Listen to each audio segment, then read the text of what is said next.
abraço mais do que especial para todos vocês neste programa tão importante para nós. No dia 27 de outubro de 1995, era fundada aqui em Curitiba, oficialmente, a ADPR, Associação de Divulgadores do Espiritismo do Paraná. Uma sociedade apolítica, apartidária, sem fins lucrativos, como consta nos nossos estatutos, e que visa congregar jornalistas, escritores, radialistas e demais divulgadores em geral do Paraná que professam o Espiritismo, divulgar a doutrina espírita pelos meios de comunicação, apoiar pessoas e veículos que trabalham com a comunicação social espírita, de maneira clara e objetiva, defender os princípios do Espiritismo. Muita água já rolou por debaixo da ponte, como se diz. Cada dia vivido com intensidade, com desafios que nunca acabam. Como, por exemplo, este de manter o Diálogo Espírita no ar desde março de 2013, hoje já na sua edição de 398. E em circulação o jornal Comunicação Espírita, também já caminhando para o seu jubileu de prata. E temos ainda o Clube do Livro Espírita, a divulgação pela internet, os livros publicados, as feiras do livro espírita realizadas, as palestras, as colunas na imprensa leiga. Na condição de seu atual presidente, quero agradecer de coração a todos aqueles que ajudaram nesta caminhada de 25 anos. E dizer que, apesar de todas as dificuldades, se fosse preciso, começaríamos tudo de novo. Porque sabemos que a nossa missão, conforme a parábola do Evangelho, é semear o bom grão o máximo possível. E a despeito da indiferença de alguns ou de muitos, os poucos que prestarem atenção no caminho recolherão para suas almas e para suas mentes o alimento espiritual. Fique agora com o nosso programa especial de hoje.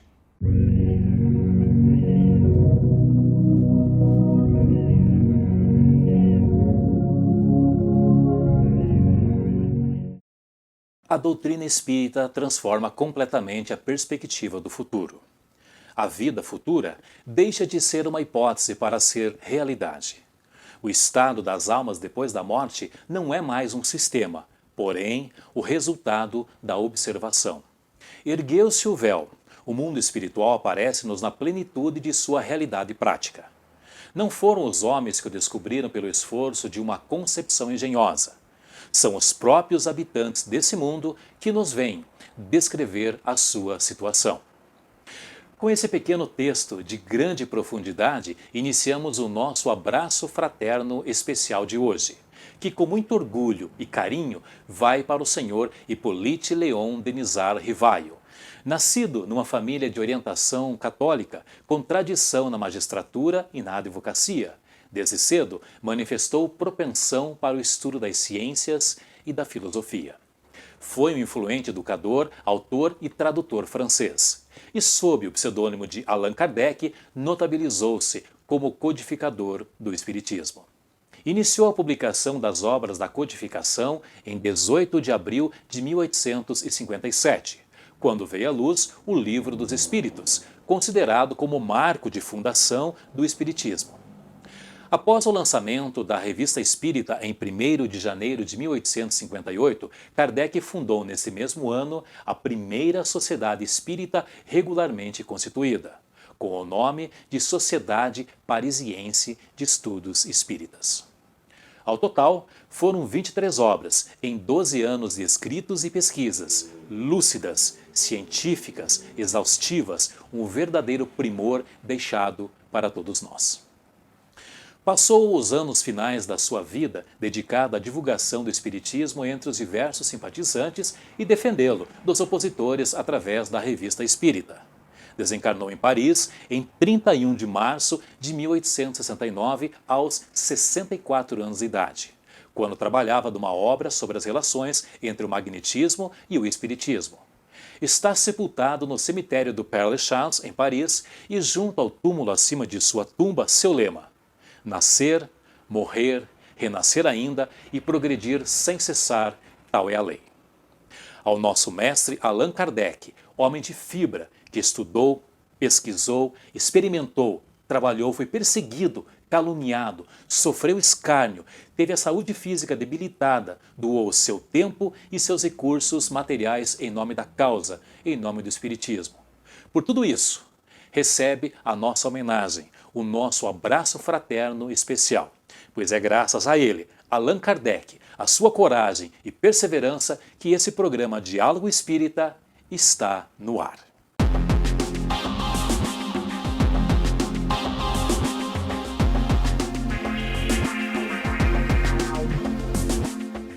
Olá, tudo bem? No quadro Espiritismo Responde de hoje, nos enviaram a questão perguntando, se o Espiritismo responde tudo. O Espiritismo tem todas as respostas, responde tudo mesmo? E o que eu posso dizer a esse respeito? A doutrina espírita, das correntes filosóficas e religiosas que conhecemos, ela, para mim, tem as respostas mais claras, mais objetivas, respostas racionais e respostas simples para as muitas questões complicadas que até então a humanidade se questionou a respeito do assunto. Por exemplo, quem somos nós? A doutrina espírita tem a resposta para essa questão. O que é que eu vim fazer aqui? O que eu estou fazendo aqui? Questões que acometem a humanidade há séculos. O que eu estou fazendo aqui? O que eu vim fazer aqui? A doutrina espírita responde também. De onde eu vim? Aí, doutrina espírita tem... mas aí todas as religiões têm essa resposta. Todos nós viemos de Deus. Sim, essa é uma resposta generalizada. Mas de onde especificamente nós viemos? Será que todas as outras correntes filosóficas e religiosas têm essa resposta? A doutrina espírita tem. Para onde iremos? A doutrina espírita também tem a resposta a respeito disso. Qual outra corrente filosófica, religiosa, que vai falar a respeito do céu e do inferno? Aliás, que não existe céu e inferno, a não ser a doutrina espírita com total clareza, com total racionalidade. Somente a doutrina espírita tem esta resposta e que vai, além disso, vai nos trazer assim uma liberdade de consciência, uma liberdade de ação a partir do momento que nós passamos a conhecer mais profundamente a doutrina espírita. Qual outra corrente filosófica, religiosa, que vai explicar o porquê que crianças em tenra idade acabam desencarnando, falecendo, trazendo um sofrimento muitas vezes para os pais? O porquê que isso acontece, dessas mortes prematuras? Qual a implicação disso, tanto para o espírito quanto para os pais? O espírito da criança que desencarna quanto para os pais. A doutrina espírita também tem a resposta para isso. Por que nós vemos tantas, aspas, injustiças na vida? Por que uns nascem com saúde e outros nascem todo deformados? O que aquela criança, como costumam dizer, aquele anjinho, fez para nascer daquele jeito, todo deformado? A doutrina espírita também tem essa resposta. Então, quando me perguntam se a doutrina espírita então é a dona da verdade, não, a doutrina espírita não é a dona da verdade. Vamos imaginar a verdade como se fosse um espelho que cai no chão e se espatifa todo. É a verdade que caiu, porém a doutrina espírita ficou com a maior parte desse espelho. É assim que eu entendo a doutrina espírita, como o conhecer das coisas. E fica aí também o nosso parabéns para a Associação de Divulgadores do Espiritismo, que hoje completa 25 anos.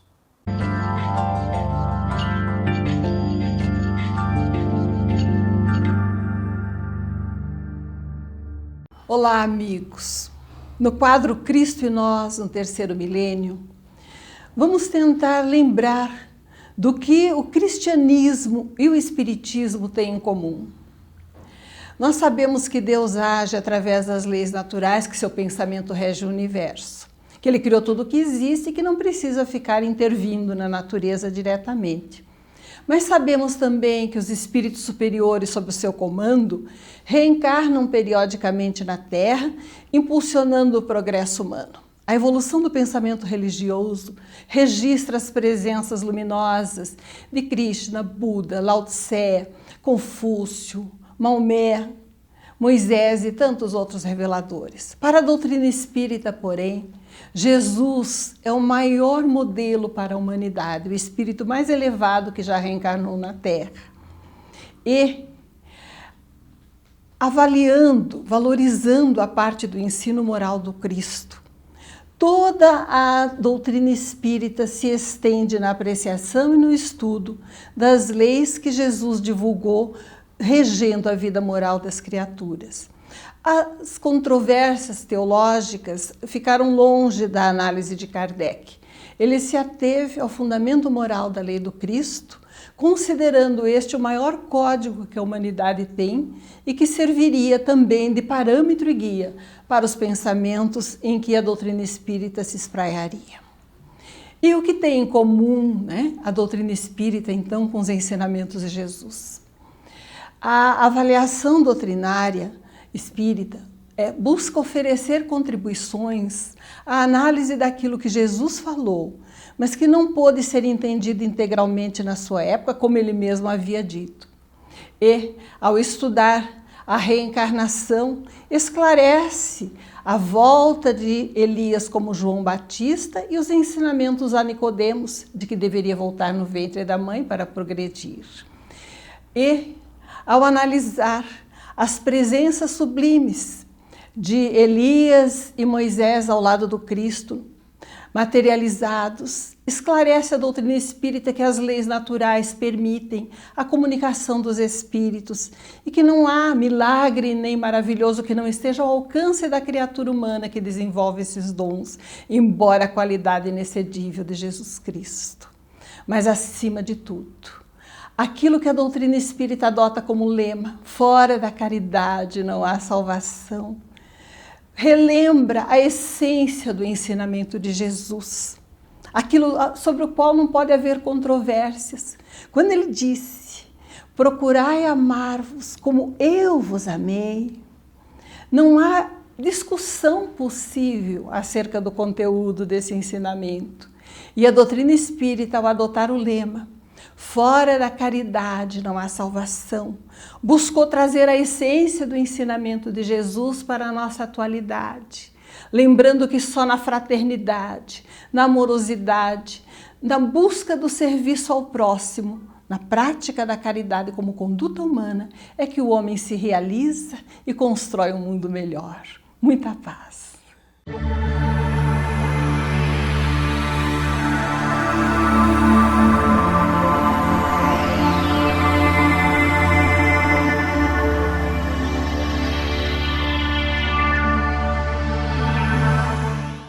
Nosso tema livre de hoje é cada um segundo suas obras.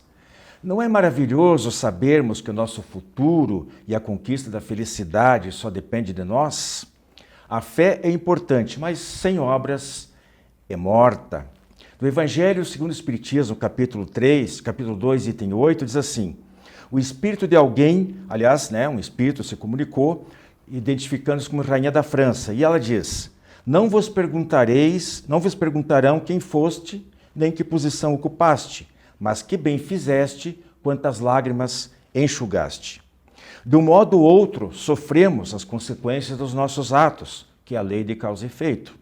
A sementeira é livre, mas a colheita é obrigatória. Somos filhos dos nossos atos. E esses efeitos da lei que nos devolvem a vida, conforme a natureza do que nós plantamos, concretiza-se no processo dos ciclos reencarnatórios, valendo tanto para o plano individual como coletivo, as famílias, os grupos, as sociedades, os países. Ser do bem só faz bem aos outros, à sociedade, ao mundo, à natureza e principalmente a si mesmo. Segundo o Evangelho, segundo o Espiritismo, o verdadeiro homem de bem é o que sempre cumpre a lei de justiça, de amor e de caridade. Evita o mal e faz todo o bem que pode, não dá motivo para que dele se queixem. Tem fé na bondade, na justiça e na sabedoria de Deus e aceita sua vontade maior. Tem fé no futuro e privilegia os bens espirituais, aceitando sem queixas ou revoltas, dores e decepções como provas ou expiações. Faz o bem sem esperar recompensa e retribui o mal com o bem, toma a defesa do fraco contra o forte e sacrifica sempre seus interesses à justiça. Seu primeiro impulso é pensar nos outros. Não alimenta ódio, rancor, desejo de vingança, perdoa e esquece as ofensas. É indulgente para com as fraquezas alheias, nunca se compraz em apontar os defeitos dos seus semelhantes. Estuda as próprias imperfeições e trabalha incessantemente em combatê-las. Não se envaidece de sua riqueza nem de suas vantagens pessoais. Usa, mas não abusa dos bens que lhe são concedidos. Trata os subalternos com bondade e benevolência e cumpre com os deveres se está na colocação oposta. Em suma, como discípulo do Cristo, só faz aos outros o que gostaria que ele fizesse. Com a palavra agora, a Eudegéria. Como disse-nos Jesus, e tendo sido semeado, cresce. Portanto, tudo o que pensamos, o que falamos e fazemos, traz uma consequência para as nossas vidas e para a vida do próximo. É de suma importância compreendermos a gravidade das nossas ações diante das situações corriqueiras, mesmo que as nossas escolhas estejam embasadas nos regulamentos do mundo. É da lei que rege o universo, das leis naturais, da lei de Deus. Tudo o que plantarmos, colheremos. Se escolhemos o bem, estamos na caminhada evolutiva ascensional para a divindade. Por outro lado, se estagnamos porque escolhemos o mal. Nossos pensamentos, nossas atitudes, nossas falas fazem parte da nossa sementeira, da nossa plantação e crescem ao nosso redor. Escolher o bem ou o mal é o que nos alimenta e é essa a qualidade da nossa contribuição individual para nós próprios e para a sociedade. Estejamos atentos, pois a semeadura, esta é livre. No entanto, a colheita é obrigatória. Somos todos filhos dos nossos atos. Muito bem, Mariana. Então, todas as manhãs, quando nós acordamos, nós recebemos o convite para a vida. E esse convite era para que nós possamos fazer hoje diferente daquilo que nós fizemos ontem.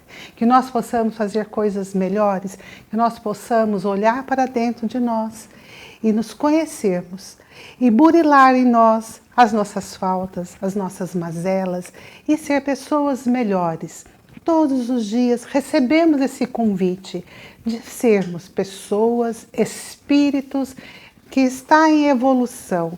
Então, recebamos os convites como uma alavanca para o nosso progresso, para que o amor possa, então, envolver a todos e que a nossa vida ela seja sempre muito abençoada e que todos que estão ao nosso redor possa sentir essa energia contagiante de esperança e de harmonia. Ainda temos um tempinho. Você quer complementar alguma coisa? Como nós comentamos aqui, é muito importante que nós estejamos atentos para as nossas escolhas e de tal forma que elas influenciarão a qualidade de vida da nossa vida e da vida daqueles que estão conosco. É muito importante fazermos boas obras, nos sentirmos bem e com a consciência tranquila. Só reforçando aí que em relação à fé, né? A fé é uma ferramenta importante na nossa vida, mas ela não, nesse caso, ela não dispensa o trabalho, né? Temos que produzir. E lembrando outra passagem de Jesus, a árvore boa não dá maus frutos, né? E nem a árvore má dá bons frutos. Então, se conhece, Jesus dizia, se conhece as árvores pelos frutos que dão. Então, examine cada um, né, as propostas de vida que estão aí no mercado das religiões e veja com a qual você se afina mais, com qual você acha que vai ter mais prosperidade espiritual, que prosperidade material é outra coisa, vem do nosso cotidiano, do nosso esforço na vida material, né? Bem, meus irmãos, nós temos aí nós segue vários quadros ainda do nosso programa de hoje. O tema livre hoje, excepcionalmente, bem curtinho, para dar condição dos demais companheiros também fazerem as suas apresentações. Muito obrigado.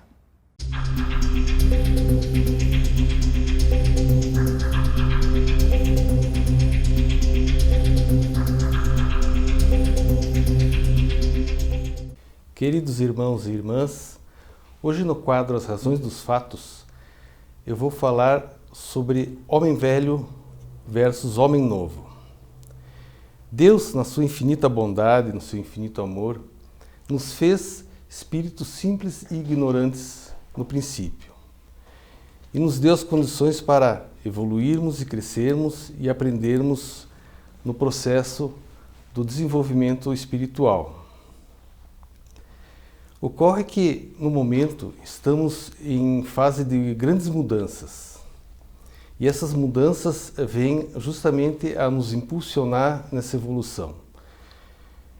E ela busca o nosso aprimoramento moral.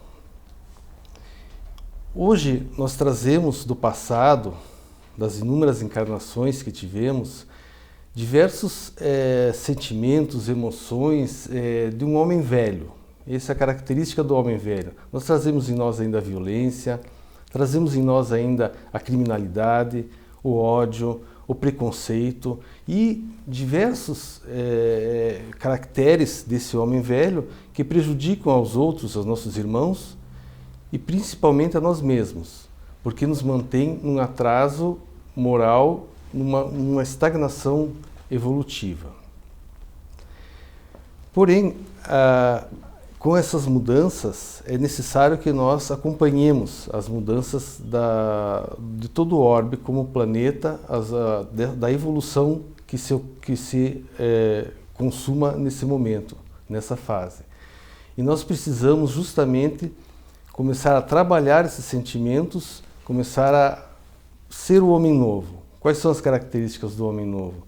É o homem que supera aquelas dificuldades do passado e começa a cada pouco deixar para trás um pouco do homem velho e construir dentro de si um pouco do homem novo. Construir a fraternidade, construir a tolerância, construir a humanidade. Isso é uma missão para todos nós. É isso que nos fará sermos homens novos, partícipes desse novo momento, dessa nova evolução, desse novo momento humano, onde seremos espíritos num grau superior. O apóstolo Paulo disse que o verdadeiro cristão vive em conflito íntimo, mas não em forma de sofrimento esse conflito, e sim de uma constante vigilância de si mesmo, dos seus comportamentos, dos seus pensamentos, das suas atitudes. Isso nos esclarece o que é o homem novo, as características do homem novo. É ele estar trabalhando essas dificuldades do passado, daquilo que trazemos do passado e se transformando aos poucos, em cada situação própria, num homem novo. Então, o que é necessário? Educarmos constantemente as nossas vontades imediatas que se originam no nosso pensamento, e também as nossas emoções devem ser educadas constantemente, essas emoções que se originam nos nossos sentimentos, ou seja, educar e trabalhar constantemente pensamentos e sentimentos. Esse é o caminho do homem novo.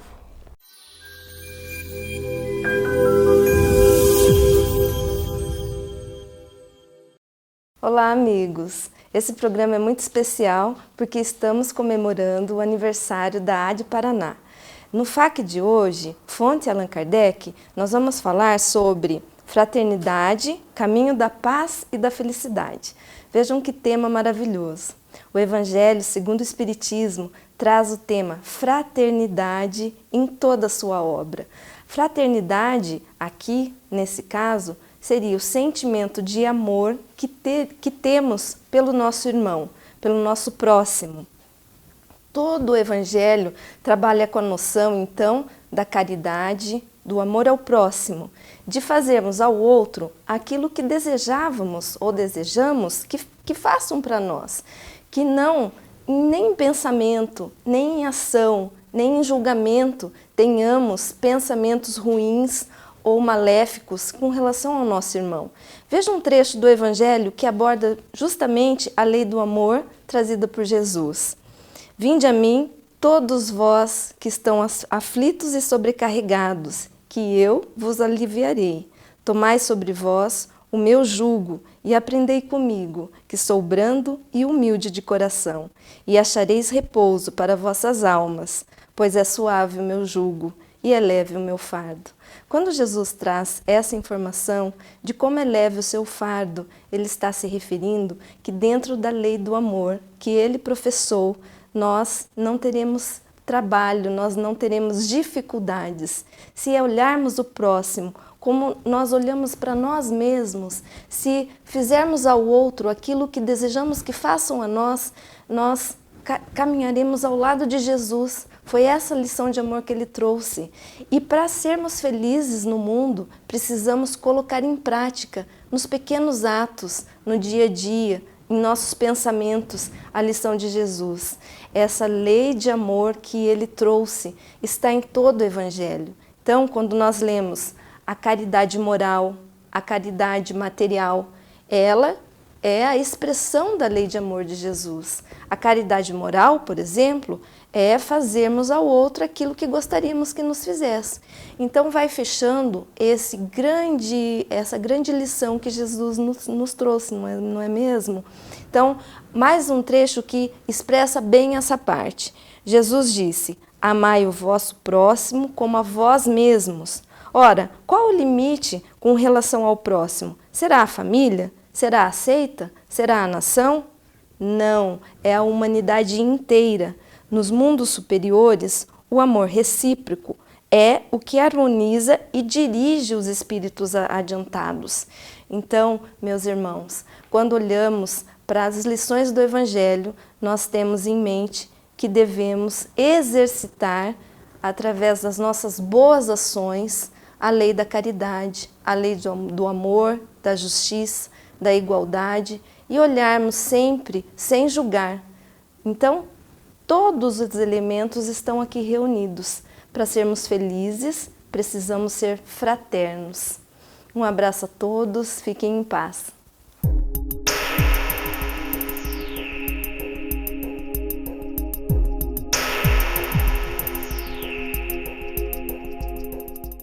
Nossa presença literária para fechar o programa especial de hoje, AD Paraná 25 anos. Falo rapidamente sobre 4 livros, todos de nossa autoria, e para cuja leitura eu convido todos vocês. Pois além de poderem usufruir de um excelente conteúdo, estarão alimentando com recursos econômicos a instituição que leva este programa até a casa de vocês. Os pedidos podem ser feitos pelo e-mail e pelo WhatsApp que estão aí na tela. E informe-se sobre os valores. Promoção especial de aniversário 25 anos AD Paraná, o kit completo com os 4 livros com desconto de 30%, mas há também a possibilidade da venda avulsa a preço normal. Temos aqui a Eficiência na Comunicação Espírita, editora DPL 2001, o Espiritismo em Visão Panorâmica, editora O Clarim 2006, e os últimos 2 livros da editora M, sendo que Destino, Determinismo ou Livre-Arbítrio de 2011 e de 2017, Admirável Mundo em que Vivemos. O primeiro é um verdadeiro manual de aplicação prática dos diversos meios de divulgação do Espiritismo. O segundo é excelente para iniciantes, mas também para palestrantes, porque traz os tópicos bastante resumidos, objetivos, facilita a consulta. E para estudiosos em geral, são 10 capítulos, 65 temas dos mais diversos. O terceiro, um profundo mergulho nos enigmas envolvendo o destino, o acaso, a fatalidade, o determinismo e o livre-arbítrio na vida das pessoas e das coletividades. E o quarto, em 9 capítulos, 48 tópicos analíticos de diversos temas da atualidade sob a ótica espírita. Não percam esta rara oportunidade e boa leitura.